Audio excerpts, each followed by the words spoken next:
O maior desafio para criar um produto de sucesso não é simplesmente construir o que os clientes pedem. É descobrir o que eles realmente precisam, o que, honestamente, é uma necessidade que muitas vezes eles mesmos não conseguem nem articular. As pessoas frequentemente acreditam que sabem o que querem. Elas listam com confiança funcionalidades, especificam recursos e descrevem sua solução ideal. No entanto, quando apresentado exatamente o que pediram, o resultado pode parecer estranhamente vazio, falhando em resolver o problema subjacente ou em evocar qualquer satisfação genuína.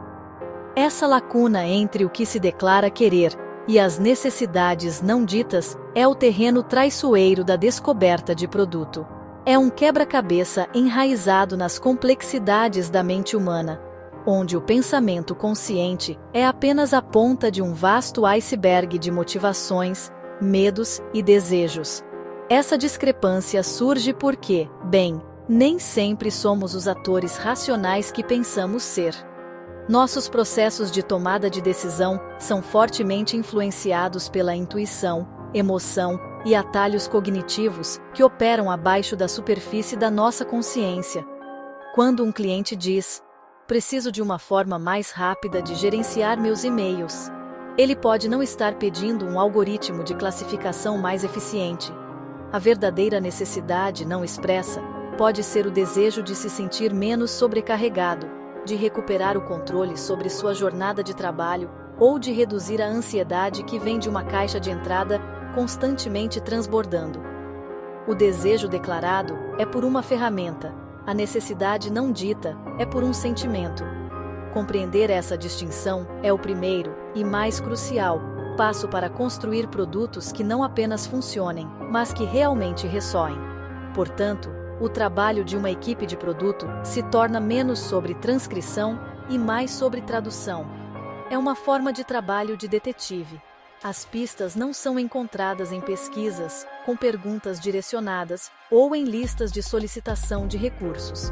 Em vez disso, elas estão escondidas à vista, no suspiro de frustração de um usuário, na forma como sua postura muda ao interagir com um protótipo, nas histórias que contam sobre suas dificuldades diárias.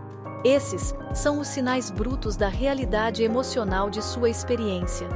Ignorar esses sinais é construir um produto para um usuário teórico, um autômato racional que existe apenas em planilhas.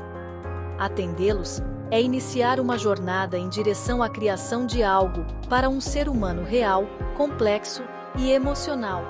A tarefa fundamental da descoberta de produto, então, é ir além do literal e mergulhar no psicológico. Isso exige que nos tornemos estudantes do comportamento humano, que desenvolvamos uma empatia profunda, que nos permita ver o mundo pelos olhos de nossos clientes. Devemos aprender a ouvir não apenas suas palavras, mas o silêncio entre elas. É aí que residem os verdadeiros insights. É nesse espaço que podemos desvendar os problemas e aspirações profundos que impulsionam o comportamento. Esse processo não é sobre adivinhação, é sobre aplicar uma abordagem sistemática e empática para entender o funcionamento intrincado e muitas vezes contraditório da mente humana. O objetivo é construir uma ponte do que o cliente diz para o que o cliente sente. Para navegar pelo complexo mundo interior do cliente, precisamos de ferramentas confiáveis. Precisamos de uma bússola. Felizmente, o campo da psicologia nos oferece estruturas poderosas para entender os impulsionadores não racionais do comportamento humano. Dois pensadores em particular oferecem mapas inestimáveis para essa jornada: Carl Jung e Paul Ekman. O trabalho deles, embora de diferentes domínios da psicologia, nos fornece uma lente dupla, através da qual podemos decifrar as motivações mais profundas do cliente. Jung nos ajuda a entender as histórias míticas e simbólicas que moldam nossa identidade e aspirações, enquanto Ekman nos dá as ferramentas para ler as respostas emocionais imediatas e viscerais que colorem nossas experiências. Carl Jung introduziu o conceito de arquétipos. Estes são padrões universais, herdados de pensamento e imagem que residem no inconsciente coletivo, uma parte da psique compartilhada por toda a humanidade. Pensem nos arquétipos como modelos de personagens fundamentais: o herói, o sábio, o explorador, o cuidador. Não são meros artifícios literários, são estruturas psicológicas profundamente enraizadas, que influenciam como nos percebemos e percebemos o mundo. Somos instintivamente atraídos por histórias e símbolos que ressoam com esses arquétipos, porque eles falam a uma parte central da nossa identidade humana. Na descoberta de produtos, entender esses arquétipos nos permite ver a narrativa maior que um cliente está vivendo, e como um produto pode se encaixar nessa história como um personagem ou ferramenta útil. No outro extremo do espectro psicológico está Paul Ekman, cuja pesquisa pioneira identificou expressões faciais universais para emoções básicas. Ekman demonstrou que emoções como alegria, tristeza, raiva, medo, surpresa e nojo são expressas e reconhecidas consistentemente em todas as culturas, desde tribos remotas na Nova Guiné até cidades vibrantes como Tóquio. Essas expressões são involuntárias, muitas vezes microexpressões fugazes que revelam nossos verdadeiros sentimentos, mesmo quando tentamos escondê-los. Para as equipes de produto, o trabalho de Ekman é um guia prático para observar os usuários. Ele nos ensina a prestar atenção ao brilho de um sorriso, ao franzir de uma testa ou ao leve alargamento dos olhos. São pontos de dados diretos e não filtrados que revelam a reação emocional imediata de um cliente a uma experiência. Juntos, Jung e Ekman fornecem uma poderosa combinação de perspectivas macro e micro. Os arquétipos de Jung nos ajudam a entender o porquê por trás dos objetivos e da identidade de longo prazo de um cliente, a grande história que eles estão tentando viver. Eles estão na jornada de um herói para superar um grande desafio? São exploradores em busca de novas experiências?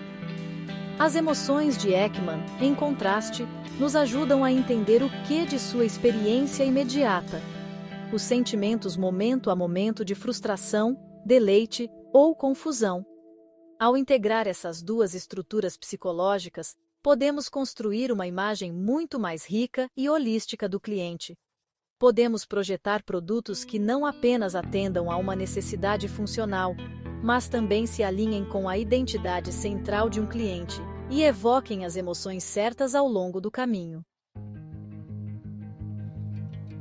Alinhar um produto a um arquétipo específico é uma estratégia poderosa para forjar uma conexão emocional profunda com os clientes. Quando uma marca ou produto incorpora consistentemente os traços de um arquétipo reconhecível, ela deixa de ser uma mera coleção de recursos. Ela se torna um símbolo. Ela acessa as narrativas inconscientes e compartilhadas que Jung descreveu, fazendo com que o produto pareça familiar, intuitivo e significativo. Isso não é sobre branding superficial, é sobre incorporar a essência central de um arquétipo no design do produto, em sua comunicação e em sua experiência geral do usuário. O objetivo é fazer o cliente sentir que, ao usar o produto, ele está reforçando um aspecto valorizado de sua própria identidade. Considere, por exemplo, o arquétipo do explorador. Este arquétipo é impulsionado pelo desejo de liberdade, descoberta e autenticidade.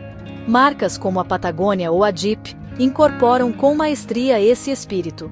Seus produtos não são apenas jaquetas ou carros, são ferramentas para a aventura.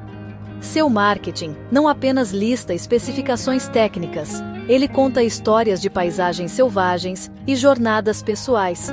Uma empresa de software poderia explorar esse mesmo arquétipo projetando um produto que incentive a experimentação, ofereça novas maneiras de visualizar dados, ou ajude os usuários a se libertarem de fluxos de trabalho convencionais.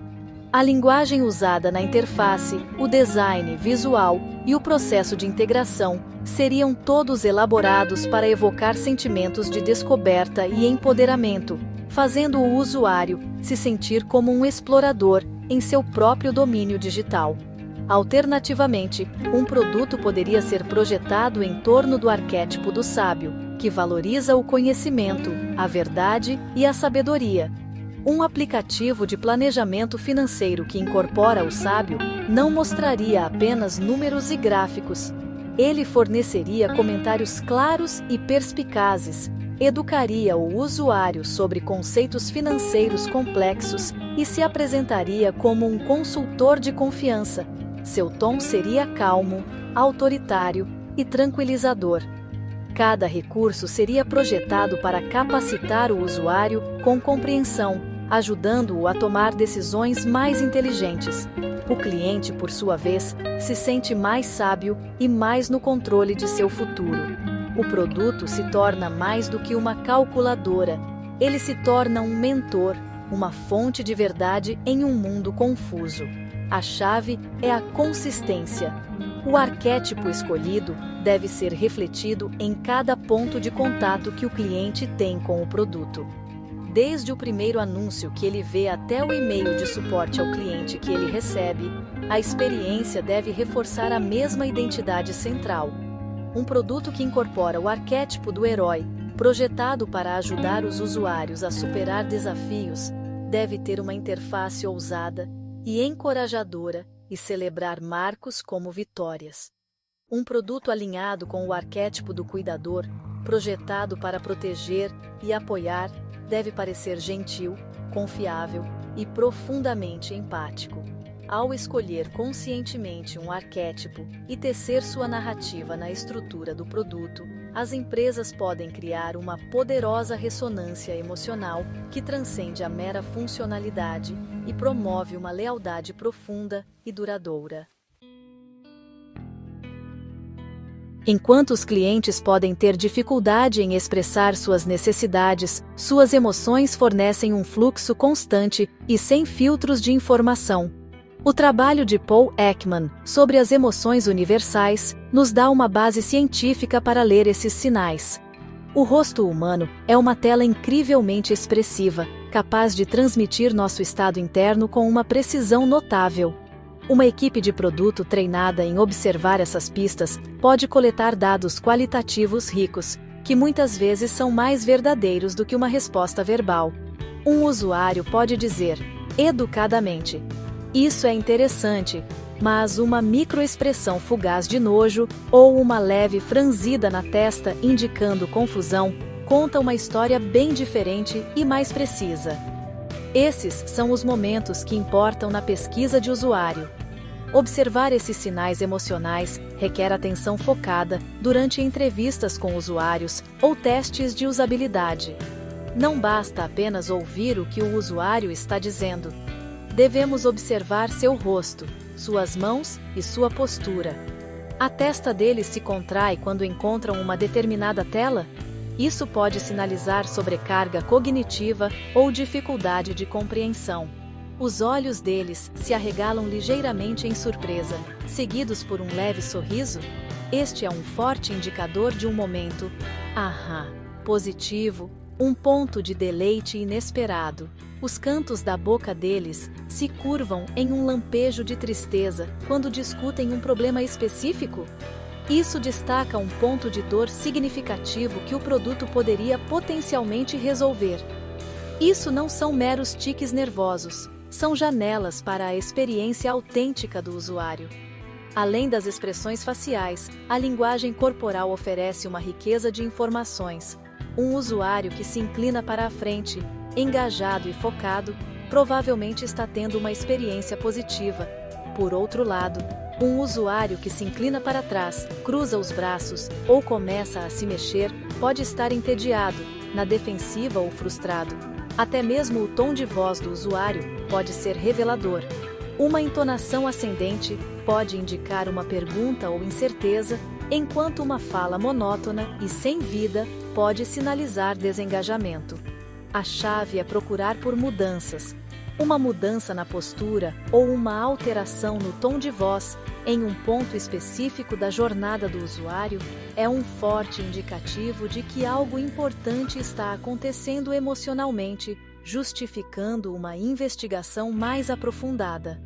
Para capturar e analisar esses dados de forma eficaz, é crucial gravar as sessões dos usuários, claro, com permissão. Isso permite que a equipe revise a interação várias vezes, desacelerando o vídeo para capturar aquelas microexpressões fugazes que são facilmente perdidas em tempo real. Anotar a linha do tempo do vídeo com as emoções observadas, confusão aqui, deleite aqui, frustração aqui, e correlacioná-las com recursos específicos ou fluxos de usuário, cria um mapa de jornada emocional. Este mapa oferece uma compreensão muito mais profunda e diferenciada da experiência do usuário do que uma simples lista de tarefas concluídas. Ele transforma a descoberta do produto de um processo de coleta de opiniões em uma ciência de observação e interpretação da emoção humana genuína. Nossas decisões como consumidores raramente são tão lógicas quanto gostamos de pensar. Elas são, na verdade, profundamente moldadas por uma teia de vieses cognitivos, impulsos emocionais e pressões sociais que operam em grande parte fora do nosso controle consciente. Minha própria pesquisa sobre a teoria da perspectiva, por exemplo, demonstrou que as pessoas não avaliam os resultados com base em valor absoluto, mas em ganhos e perdas em relação a um ponto de referência. E, crucialmente, a dor de uma perda é sentida muito mais intensamente do que o prazer de um ganho equivalente. Esse princípio da aversão à perda tem implicações massivas para a descoberta de produtos. Os clientes são frequentemente mais motivados a adotar um novo produto se ele promete prevenir uma perda, em vez de entregar um novo ganho. Mas este é apenas um dos muitos vieses que direcionam nossas escolhas. Considere o efeito de ancoragem, onde nos apoiamos demais na primeira informação oferecida ao tomar decisões. Se o preço de um produto é inicialmente apresentado como R$ 200 e depois descontado para 100, parece um ótimo negócio. Se fosse simplesmente precificado em R$ 100 desde o início, a percepção de valor é totalmente diferente. Da mesma forma, o efeito de enquadramento mostra que a forma como uma escolha é apresentada pode alterar drasticamente nossa preferência. Por exemplo, um tratamento médico com uma taxa de 90% de sobrevivência é percebido de forma muito mais favorável do que um com uma taxa de 10% de mortalidade, embora descrevam exatamente o mesmo resultado. As equipes de produto realmente precisam estar extremamente cientes de como enquadram as informações, pois isso influencia diretamente a percepção e a escolha do cliente. Fatores sociais também exercem uma influência poderosa, muitas vezes invisível. O efeito manada descreve nossa tendência de fazer ou acreditar em coisas porque muitas outras pessoas fazem. Depoimentos de clientes, contagens de usuários e as etiquetas de mais populares alavancam esse princípio. Procuramos em outras pessoas dicas sobre como nos comportar, especialmente em situações de incerteza. Isso é a prova social em ação. Um produto que parece ser amplamente adotado e amado parece uma escolha mais segura e melhor. O medo de perder algo, ou FOMO, é uma manifestação moderna disso, impulsionando o engajamento através de uma potente mistura de pressão social e aversão à perda. Compreender essas dinâmicas sociais é fundamental para projetar produtos que não apenas funcionem bem, mas também promovam um senso de comunidade e pertencimento. Para aqueles envolvidos na descoberta de produtos, entender esses vieses é uma responsabilidade dual. Primeiro, devemos reconhecê-los em nossos clientes para entender melhor suas verdadeiras motivações e prever seu comportamento. Podemos então projetar experiências que se alinhem com esses atalhos mentais, tornando o produto mais intuitivo e persuasivo. Segundo, e igualmente importante, devemos reconhecer esses vieses em nós mesmos. Nossas próprias suposições, nosso desejo por evidências que confirmam nossas ideias, o viés de confirmação e nosso apego às ideias iniciais podem nos cegar para as necessidades genuínas dos usuários. Um processo rigoroso de descoberta deve incluir verificações e equilíbrios para mitigar nossas próprias falhas cognitivas, garantindo que estamos construindo para a realidade do cliente, não para a nossa. O objetivo final de aplicar a psicologia na descoberta de produtos é criar produtos que sejam emocionalmente relevantes. Isso significa, ir além de apenas resolver problemas funcionais e realmente abordar as dores emocionais subjacentes que os clientes experimentam. Um ponto de dor não é apenas um inconveniente, é, na verdade, uma fonte de frustração, ansiedade ou decepção. Identificar esses pontos baixos emocionais é como encontrar um tesouro. Por exemplo, digamos que um cliente esteja lutando com uma ferramenta complexa de gerenciamento de projetos. Ele não está apenas irritado com a interface confusa. Ele pode se sentir incompetente, estressado com os prazos e até com medo de decepcionar sua equipe. A verdadeira dor aqui é a sensação de estar fora de controle. Quando um produto aborda com sucesso essa dor emocional, ele se torna indispensável. A solução não é simplesmente adicionar mais recursos ou apenas simplificar o layout. É realmente sobre projetar uma experiência que restaure um senso de autonomia e confiança.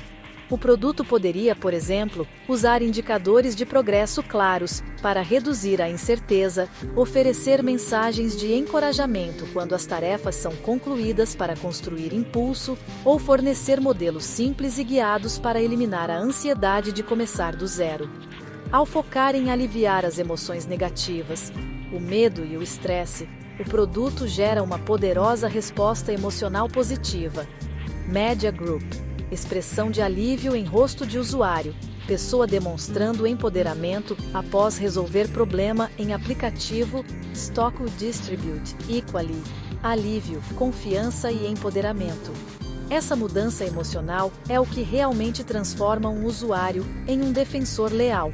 Essa compreensão profunda também nos permite prever necessidades futuras. Quando entendemos os principais impulsionadores emocionais e as histórias arquetípicas de nossos clientes, podemos realmente antecipar os desafios que eles enfrentarão a seguir.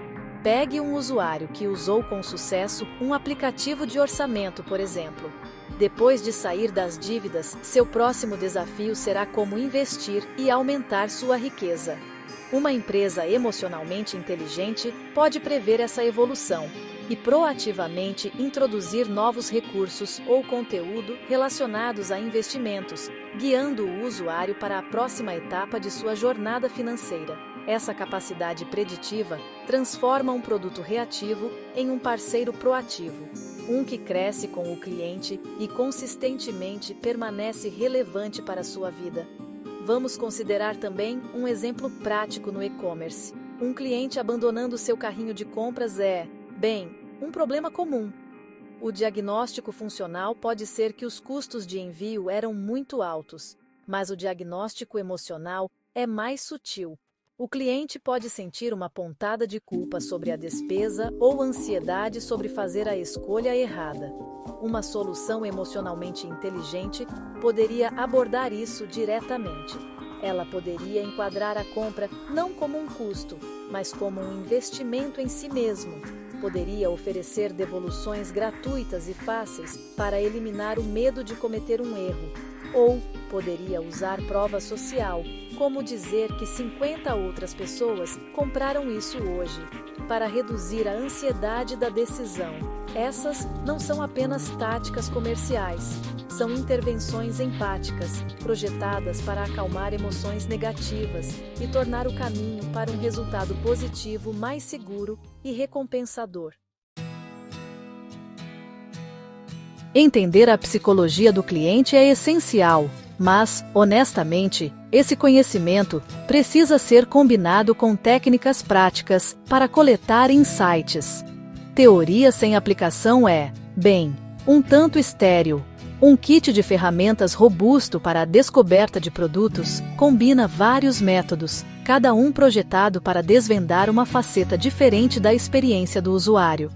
Uma das técnicas mais poderosas é a observação imersiva, ou o que é frequentemente chamado de pesquisa etnográfica.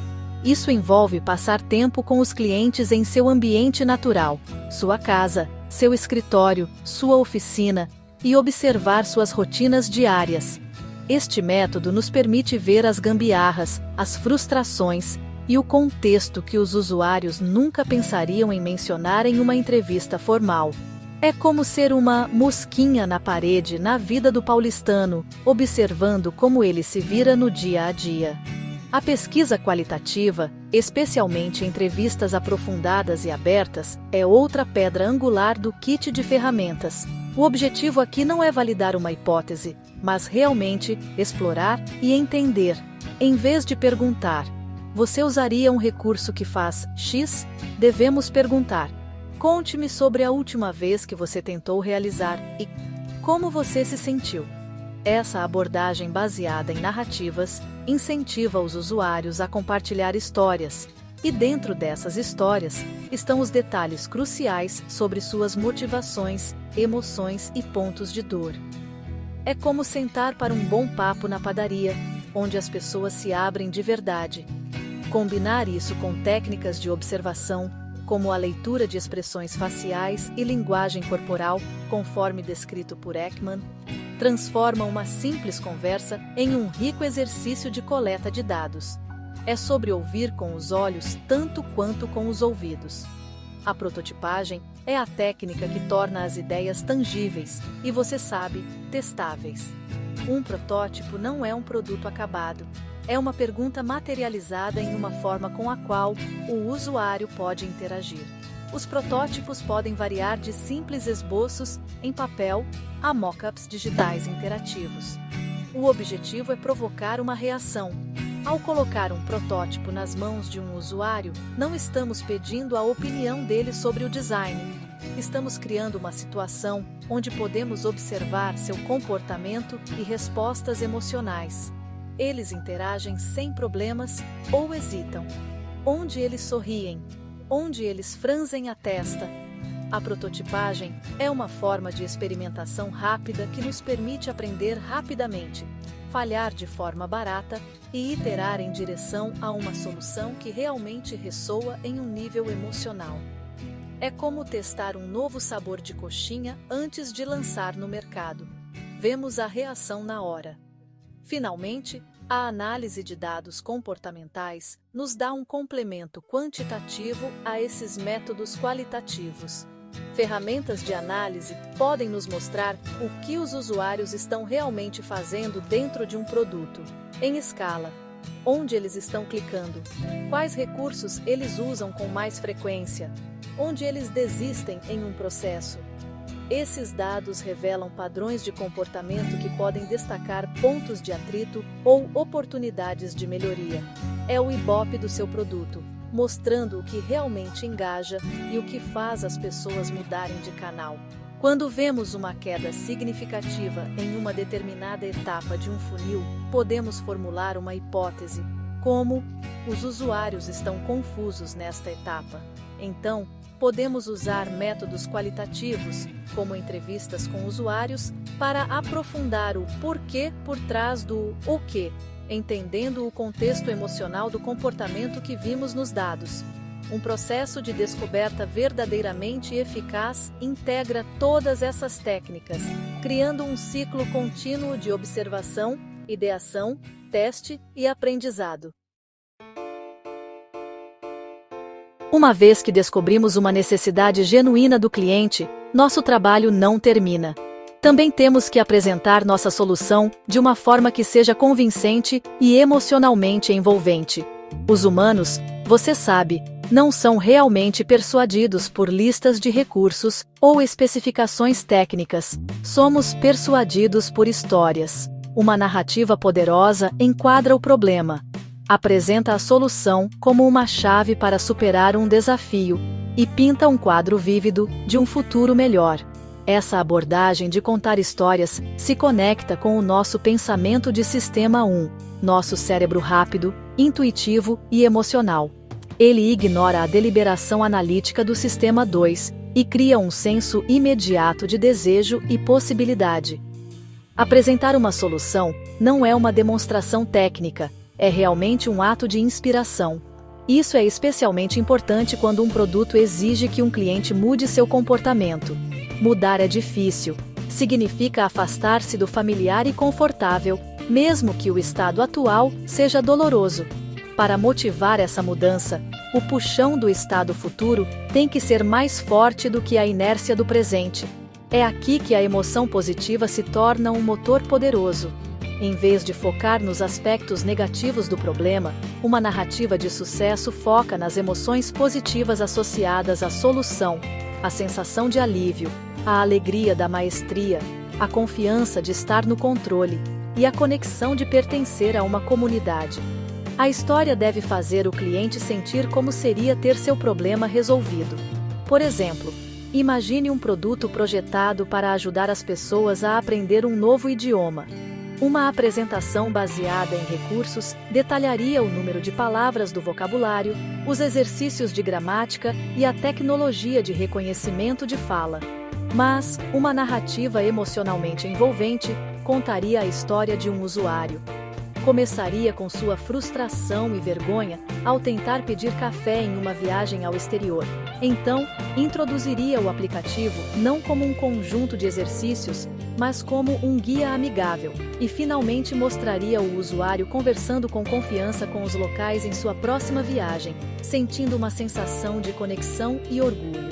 Essa história não vende apenas um aplicativo, ela vende a sensação de se tornar um viajante do mundo, de quebrar barreiras.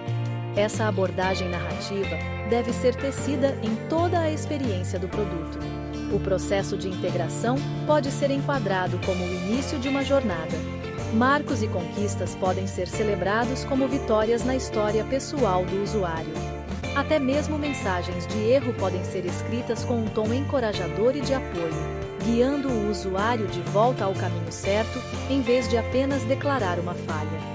Ao reforçar continuamente essa narrativa positiva e voltada para o futuro, o produto se torna mais do que apenas uma ferramenta. Ele se torna um treinador, um parceiro e um catalisador para o crescimento pessoal. Ele guia a mudança, não pela força, mas criando uma experiência tão positiva e gratificante que o usuário é naturalmente atraído para a frente. O momento ahá é aquele instante em que o usuário, de repente, entende o verdadeiro valor de um produto. É um momento de clareza, um clique cognitivo onde tudo se encaixa, mas, mais importante, é um evento profundamente emocional. É aquela onda de prazer quando uma interface confusa se torna clara, a explosão de empoderamento quando uma tarefa difícil se torna fácil, ou a sensação de conexão, quando um produto te ajuda a alcançar algo significativo. Não são apenas descobertas funcionais, são epifanias emocionais. Um processo de descoberta de produto bem-sucedido não espera que esses momentos aconteçam por acaso. Ele intencionalmente projeta a jornada do usuário para criá-los o mais cedo e com a maior frequência possível. Identificar o que constitui um momento ahá para o seu produto é uma tarefa de descoberta crucial. Requer entender a fundo o problema central que você está resolvendo, sob a perspectiva emocional do usuário. Para um aplicativo de compartilhamento de fotos, o momento ahá pode não ser quando o usuário faz o upload de uma foto. Pode ser, na verdade, o momento em que ele recebe a primeira curtida de um amigo, sentindo uma sensação de validação social e conexão. Tipo, quando o seu post viraliza no Instagram. Para uma ferramenta de análise de dados, pode ser a primeira vez que um usuário cria um gráfico que revela um surpreendente e valioso, sentindo uma onda de excitação intelectual e competência, como desvendar um mistério em uma planilha complexa.